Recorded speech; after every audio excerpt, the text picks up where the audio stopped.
لا الہ الا اللہ پڑھ لا الہ الا اللہ۔ میرا بھائی گزارش یہ ہے کہ شب برات کے بارے میں یہ جو بات علماء کہتے ہیں کہ قرآن پاک میں جو ہے کہ لیلۃ مبارکۃ انا کنا منذرین فیہا یفرق کل امر حکیم، کہ لیلہ مبارکہ ہے اور اسی میں ارزاق تقسیم ہوتے ہیں، رزق تقسیم ہوتے ہیں، سب یہ بات تو غلط۔ قرآن پاک میں جو لیلۃ مبارکۃ کا ذکر آیا ہے اور تقسیم ارزاق کا، وہ لیلۃ القدر ہے۔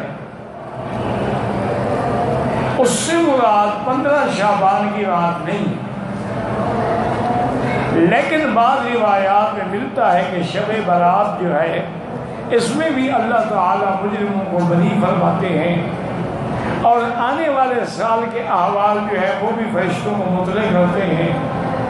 اور اس کے اندر عبادت جو ہے وہ اللہ تعالیٰ کو بہت زیادہ پسند ہے۔ لہذا آدمی کوشش کرے کہ 13، 14، 15 شعبان کے روزے رکھے، تاکہ لیالی البیض کی سنت بھی پوری ہو جائے اور 15 کا روزہ بھی ہو جائے۔ صرف ایک دن کے روزے رکھنے کا کوئی حکم نہیں، اور باقی اس رات میں جتنا اللہ توفیق دے، جتنا اللہ عبادت کرنے کی ہمت دے، اتنا ہی انشاءاللہ اللہ کے یہاں اس کی شان ہے، چونکہ یہ ایک ایسا مہینہ ہے جس میں حضور سب سے زیادہ روزے رکھے تھے،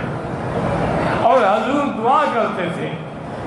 اللہم بارک لنا فی رجب و شعبان و بلغنا رمضان، یا اللہ ہمیں رجب و شعبان میں برکتیں عطا فرما اور ہمیں رمضان المبارک نصیب فرما۔ اسی طرح دعا مانگتے تھے ہمارے اسلاف اللہم بلغنا رمضان وارزقنا صیامہا و قیامہا، یا اللہ ہمیں رمضان نصیب فرما اور ہمیں اس کا روزہ اور تراویح اور عبادت بھی نصیب فرما۔ تو بہرحال آپ کوشش کریں، جتنا آپ عبادت کر سکتے ہیں کریں۔ شب برات میں کوئی صحیح حدیث مبارک میں یہ ثابت نہیں ہے کہ فلاں عبادت کی جائے یا 15 کا روزہ رکھا جائے، یا اسی رات کو لیلۃ مبارکہ جو قرآن میں ہے وہ سمجھا جائے کہ اس میں رزق تقسیم ہوتا ہے اور لکھا جاتا ہے۔ یہ تو لیلۃ القدر کے خصائص ہیں، لیکن بہت سارے علماء، محدثین، مجتہدین، اولیاء اللہ بہرحال اس رات میں خصوصی طور پہ عبادت کرتے ہیں۔ آپ بھی کریں، عمرہ کریں، طواف کریں، صفا نفل پڑھیں، قرآن پڑھیں، لیکن یہ رکھنا کہ اس میں سب کچھ تقسیم ہو رہا ہے اور یہ اللہ کا حکم ہی نہیں۔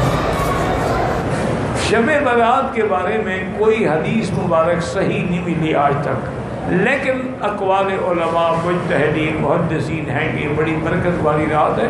اسی میں ساری وہ کشف تیار ہوتی ہے، تنفیذ لیلۃ القدر میں ہوتی ہے۔